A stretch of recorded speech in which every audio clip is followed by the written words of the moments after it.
자, 저희는 이제 세 번째 이슈로 한번 넘어가 보겠습니다.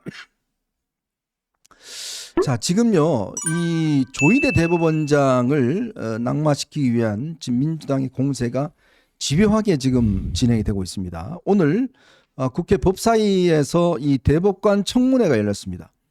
지금 이번에 이 이재명에 대해서 선거법 사건에 대해서 파기환송을 했지 않습니까? 네. 이거를 빌미로 해서 지금 이 탄핵 이 빌드업을 하고 있는 것 같아요. 네. 그래서 지금 조희대 대법원장과 대법관들을 출석하라고 그랬는데 오늘 하나도 출석 안 했어요. 네, 출석 안 했죠. 그러니까 조희대 대법원장이 그 출석하면은 안 되죠. 예, 그 스스로 이제 사법부의 독립을 뭐 사실상 뭐 그냥 좀 포기하거나 적어도 그런 그 공세에 대해서 좀 타협적인 거 아니냐 이런 얘기가 나올 만한데, 근데 며칠 전에 보니까 그 한겨레 신문에 누구죠? 성한용. 네. 그 성한용 기자가 어제 국회 방송 내가 우연히 TV 채널을 돌리다가 혹시 나올까봐 걱정된다는 거예요. 네. 예. 조희대 대법원장 혹시 나왔고 민주당 그 법사위원들이 조희대 대법원장을 맹폭을 하게 되면은 민주당이 엄청난 역풍이 불 거다. 맞아요. 그러니까 성한용 그 한겨레 그 기자조차도 그렇게 얘기하더라고요. 예. 그러니까 이게 사실 나오는 게 불법입니다. 그렇죠. 왜냐하면 이 법에 의하면 재판에서 거론됐던 사안들, 내부적으로 이 거론된 사안들은 발설할 경우에 이 처벌받게 돼 있어요. 그렇죠. 예, 이거는 지금 발설할 수가 없습니다. 발설할 수가 없기 때문에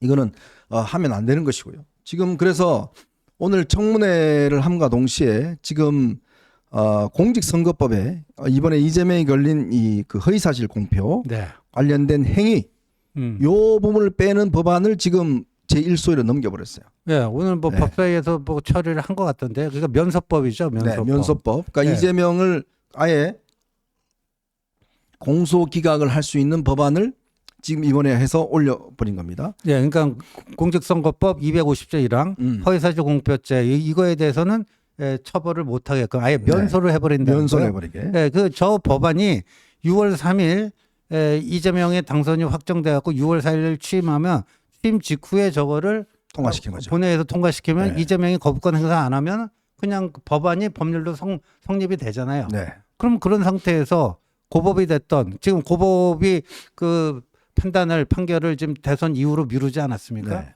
그럼 그 재판 그냥 면소되는 거예요. 없던 일이 되는 겁니다. 그리고 이 조희대 대법원장에 대한 특검법 네, 이것도 지금 오늘 일소위에 올렸어요. 그렇죠. 예. 참 이렇습니다. 이게 보면 참 민주당이 정말 우리나라 사법을 완전히 그냥 이 권력의 시종으로 만들기 위해서 저렇게 지금 악다구니를 쓰고 있습니다. 정말 여러분 생각해 보십시오. 어떤 독재국가도요.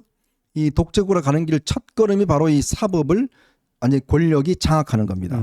베네수엘라가 그랬고요. 그렇죠. 또 헝가리가 그랬고요. 다 그렇습니다. 하는 방법이 뭐냐면 대법관들을 다 잘라버리든지 숫자를 확 늘려버려요. 그리고 거기에 자기 입맛에 맞는 대법관들을 왕창 임명해 버린 겁니다.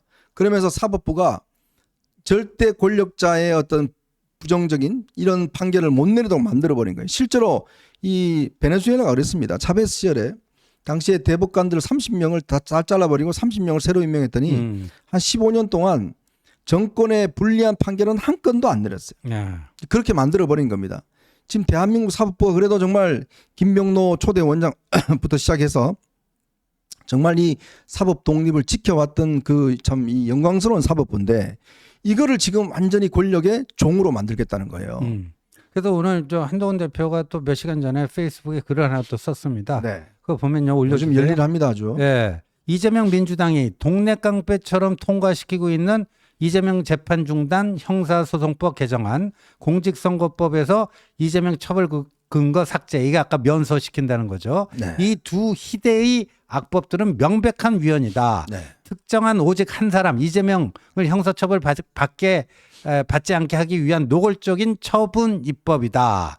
모든 국민은 법 앞에 평등하다는 대한민국 헌법의 가장 중요한 조항인 국민의 평등권을 정면으로 위반한 희대의 악법들이다. 이 악법들이 시행되면 대한민국 국민은 이재명과 이재명 아닌 나머지 모든 사람들로 나뉘어지게 된다. 모든 국민은 더 이상 법 앞에 평등하지 않게 되는 거다.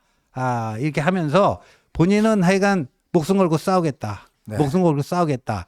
그러니까 대한민국 그렇게 만만한 나라가 아니다. 이재명이 대통령 돼갖고 대통령 그 지명 목 헌재 재판관 2명을 자기 코드에 맞는 사람을 채운다 할지라도 이재명 저 일당의 저런 것들이 최소한의 상식이 있는 사람이라면 도저히 그럴 수 없는. 그러니까 저 비유는 좀 잘 들었어요. 그러니까 윤석열 전 대통령이요. 자신은 4대4 또는 3대5로 자신의 탄핵이 기각 또는 각하된다고 그냥 철석까지 믿었거든요. 그렇죠. 그러나 믿었던 뭐 도끼에 발등 찍혔다고 윤석열 전 대통령 생각할지 모르겠지만 보수 성향의 정형식, 그다음에 조한창 이런 분들도 다 그거는 비상계엄은 파면감이다. 네. 이렇게 했어요. 그 법률가로서의 최소한의 양심과 상식이 살아있다라는 거죠. 그러니까 그런 걸 믿고 우리가 소수 의석이니까 무력감에 빠져서 패배주의로 들어가면 안 된다. 그 얘기를 지금 강조하고 있습니다. 그러니까 지금요, 그 유세 나가면서 저라고 그래봤자 국민들이 그 과연 감동을 하겠습니까? 오히려 이렇게 지금 이재명에 대한 또 민주당의 저 횡포에 대한 문제점을 차근차근 지적을 하고 저거를 지적해 주는 게 오히려 싸움에 더 유리할 거 아니겠습니까? 근데 저런 거 하나 하지도 않고 맨날 가서 그냥 절만하고 있으니 국민들이 뭐라고 느끼겠어요? 그러니까 크락션 울리면서 그냥 듣기 싫다라고 이야기하는 거 아니겠습니까? 네. 참 저는 저런 거 보면서 더군다나 어제 이재명이 말입니다. 또 쉐쉐 이야기를 했어요. 그러니까요. 이 또 뭐 저 일본에 대해서는 또 뭐 죄송하모니다? 감사하모니다. 정말 전 천박해서 너무 볼 맞아. 수가 없고 더군다나 좀 심각한 것은 어제 이런 이야기를 했습니다. 중국이 대만을 침공하면 그 우리하고 뭔 상관이냐. 이런 이야기를 했어요. 무식이 쩔었어요. 네? 완전 무식이. 근데 이게 지난 총선 때 한 이야기거든요. 예. 또 한 거예요. 예. 그러니까 지난 3년 동안 하나도 생각이 안 바뀐 거예요. 네. 그렇게 지적을 당했음에도 불구하고 여러분 생각해 보십시오. 이 중국이 대만을 침공하면요. 우리하고 아무 상관이 없습니까? 아이고. 우리하고 직접적으로 연결됩니다. 왜? 우리나라 원유가 어디로 들어옵니까? 다 이쪽 대만 해협을 통해 들어와요. 그리고 그 전쟁이 일어나면 주한미군, 주일미군이 가만히 있습니까? 다 그것만으로 동원돼요? 그러면 우리하고 관계 없습니까? 그럼 북한이 가만히 있겠어요? 네. 그렇죠. 정말 그래서 지금 만약에 중국이 타이완을 무력 침공을 하게 되면요. 일단 한국에 와서 주둔하고 있는 28,000명의 주한미군이 그 타이완 해협으로 타이완을 군사적으로 지원하기 위해서 출동할 것인가 말 것인가부터 결정을 해야 됩니다. 네. 근데 그 결정권이 오롯이 우리 대통령에게 있습니까? 네. 아니잖아요. 네. 미국이 어떻게 그 결정하는가에 사실 거기에 좀 맞춰줘야 되는 건데. 그렇죠. 그럼 28,000명의 상당수가 또 타이완 쪽으로 간다. 네. 그러면 김정은이 또 이걸 호기다 해갖고 어떤 또 불장난을 할지를 모르잖아요. 그럼 우리는 비상사태 선포해야 돼요. 예, 그게 그래서 항상 그 얘기하는 게 양안 그 해협, 그 중국과 타이완 양안이라고도 양안 관계 이렇게 얘기하죠. 거기서 무력 충돌이 벌어진다면 그 불똥이 제일 먼저 튀는 곳이 어디 한반도다. 맞아요. 이건 동아시아의 국제 정치를 조금만 알면 그냥 상식이에요, 상식. 저는 이 무식한 게 아니라 이거는 제가 볼 때는 좀 의도적인 게 있는 것 같습니다. 생각해 보십시오. 성동격서 전략이 있잖아요. 예를 들어서 지금 중국이 대만을 치면 북한이 누굴 쳐요? 바로 내려옵니다. 예. 왜? 그 혼란스럽게 모든 미군 전력들이 대만을 방어하기 위해서 가기 때문에 여기 공백이 생기는 거예요. 그렇죠. 그럼 어디로 내려와요? 바로 우리 내려오는 거예요. 그렇죠. 그러면 바로 우리는 진짜 그때 비상계엄이 선포돼야 되는 거예요. 네, 맞습니다. 그래서 전군의 지금 경계령이 내려져야 되고 막아야 되는 거예요. 그런데 가만히 있겠다고요? 네. 아무 상관없다고? 아무 상관없대. 아니 그럼 예를 들어서 만약에 북한이 한국 침략하는데 일본의 총리가 그거 우리 아무 상관없어? 이러는 거하고 똑같은 거 아니겠습니까? 똑같은 거죠. 왜냐하면 네? 일본에는 또 그 주한미군보다도 훨씬 더 많은 5만 명 이상의 주일미군이 있죠. 근데 주일미군이 그 오키나와랑 일본 저기 이제 혼슈에 여기저기 이제 기지가 있어서 있지만 한반도 유사시에는요 제일 먼저 출동하는 게 주일미군입니다. 그렇죠. 오키나와에 있는 그 해군 저기 공군 해병대부터 제일 먼저 움직여요. 한 2시간 만에 옵니다. 그러니까 일본에서는요 늘 거기 보면 일본식 그 일본에서는 이제 한반도를 조선 한도하고 조선반도라고 한자를 네네. 쓰잖아요. 그러니까 조선반도 유사시에 일본은 어떻게 되는가 맨 네. 그거 관련된 책이 많이 나오고 네. 그게 또 꽤 팔려요. 예. 그게 그러면 일본 사람들이 괜히 뭐 엄살이 심해갖고 그럽니까? 그리고 6.25 전쟁사를 조금만 공부해 보면요. 이 김일성이 남침 그걸 해야 되겠다. 근데 스탈린이 처음에 오케이를 안 해줘요. 네. 스탈린은 그 오케이 해주면 이게 자칫 3차 대전으로 이게 비화가 될 수도 있겠다 해갖고 안 해줘요. 네. 그래갖고 김일성이 짱구를 굴리다가 모택동을 찾아갖고 먼저 설득을 합니다. 그러니까 모택동이 오케이를 해주니까 모택동하고 같이 편먹고 스탈린 찾아가고 최종적으로 오케이를 받는 그런 수순이거든요. 근데 모택동이 왜 오케이를 해줬는지 아세요? 모택동의 당시에 그 정세 판단은 뭐냐면 어차피 미군하고는 조선 반도에서 한 번 붙던 타이완 여기서 한 번 붙던 두 군데 중에 한 군데서는 붙을 수밖에 없다라고 모택동은 본 거예요. 네. 그렇다면은 타이완 이쪽에서 자기들이 미국하고 총칼 겨루고 전쟁하는 것보다는 남의 나라인 조선반도에서 하는 게 그나마 낫다. 그래가지고 김일성이 남친 계획을 승인을 해주거든요. 예, 이게 역사의 교훈이에요. 참 이게요. 이 정말 단순합니다. 이 이야기만 놓고 보면 정말 이재명에 대한 주장을 우리가 공격할 수 있는 포인트가 너무나 많아요. 이게 국제적으로 우리가 동맹 관계에 있지 않습니까? 동맹은요 함께 움직여야 되는 거예요. 우리는 실리주의다 해가서 뭐 이 실리로 움직이는 세상이 아니지 않습니까? 우리가 최강대국이면 실리로 움직일 수 있어요. 트럼프 정도면 실리로 움직일 수 있어요. 근데 우리 같이 힘이 약한 나라는 실리로 움직이는 게 아닙니다. 그렇죠. 기본적으로 우리는 한미동맹, 한미연합 세력 이걸로 움직일 수밖에 없는 거예요.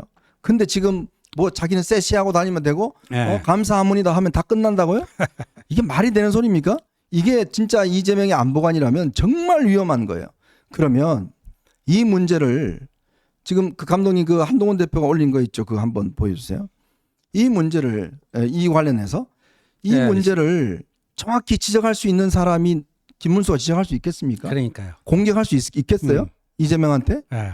그리고 그거 말고 그 그거 말고 그전 그 글이 있어요. 실시하는 거. 실시하는 글이 있어요. 올려놓은 게 있어요.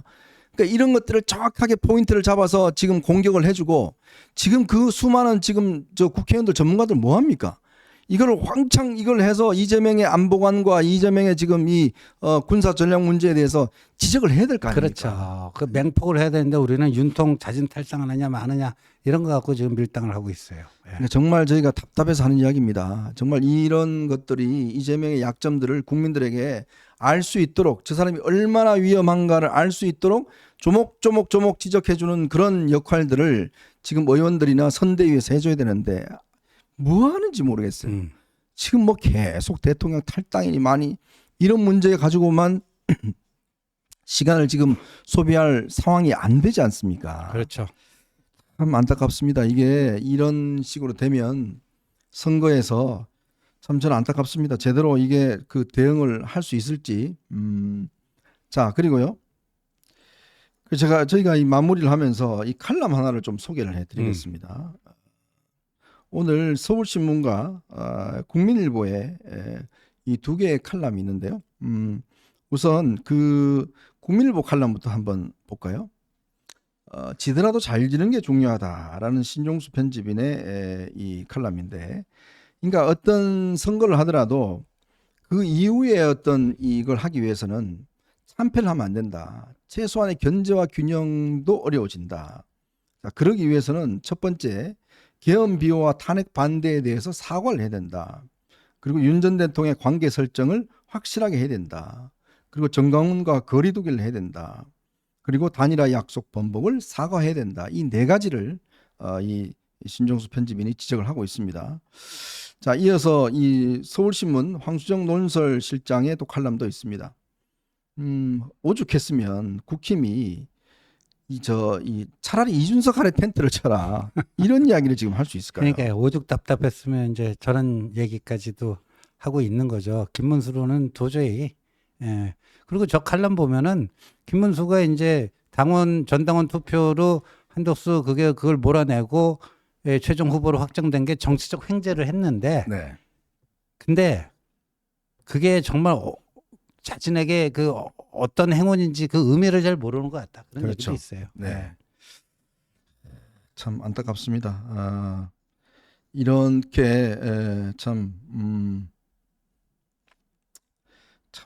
깝깝하네요. 지금 조금 전에 들어온 소식 하나 전해드리겠습니다. 지금 대진년이 대법원을 진입을 시도했는데 대진년 학생 4명이 그중에서 2명이요. 누군지 아십니까? 누구예요?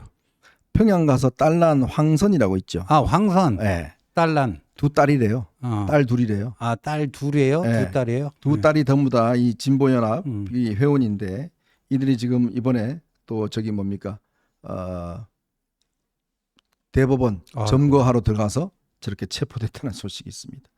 참, 그 애들 북한 가서 낳겠다고 꾸역꾸역 임신해서 출산기일에 맞춰서 북한 가서 애 놓고 무상 의료의 네. 나라다 어쩌고. 어떻게 이렇게 대를 이어서 하는지 모르겠네요. 참 기가 막힙니다. 그 북한 말에 있잖아요. 대를 이어 충성하자. 예. 수정님께. 저런 사람 저런 것들이 저 대법원에 들어가서 조희대 대법원 사퇴하라고 시위를 하고 있는 이런 세상이니 이게 민주당이 저 압도적으로 의석을 차지하면 어떤 일이 벌어질까 글쎄요. 참 저는 걱정스럽습니다. 그러려면 우리가 똑바로 단결하고 우리가 해야 되는데 지금 제가 저희들 쭉 말씀을 드렸지만 나간 사람 욕하고 잘못한 사람들은 사과도 안 하고 지금 윤석열 대통령은 너는 마음대로 해 나는 내가 할 거야 라고 내팽개쳐 있고 선거운동은 제대로 되지도 않고 정말 저 앞에서 가만히 있어도 자빠진다는 이야기가 참 저절로 맞는 거 아니겠습니까? 저는 김문수 후보가 이번 주 중에 빨리 결단을 내려야 돼요. 글쎄. 이 문제 더 이상 미적거리면 자꾸 무슨 집토끼 뭐 건너가 집토끼 어디 안 갑니다. 예? 지금 중요한 것은 플러스 알파를 구해오는 거예요. 지금 거기에 집중해야 됩니다. 그러려면 빨리 바뀌어야 돼요. 지금 더 이상 자통당 눈치 보고 정광훈 눈치 보고 이런 거 하시면 안 됩니다. 아스팔트 눈치 보면 안 되고 빨리 윤석열 전 대통령과 인연을 빨리 끊고 당은 당대로 이 김용태 내세워서 뭔가 변화되는 모습을 보여줘야 그나마 저는 이 조금이라도 상황이 개선될 여지가 있는데 그렇지 않다 그러면 정말 어렵습니다. 지금 뭐 이 방송 들을지 안 들을지 모르겠지만 지금이라도 빨리 결단 내려야 됩니다. 지금 20일밖에 남지 않았고요. 지금 사전선거 기간 따지면 한 15일 정도밖에 남지 않았어요. 선거 기간 이제 그렇게 많지 않았습니다. 빨리 결단을 내리시기 바랍니다.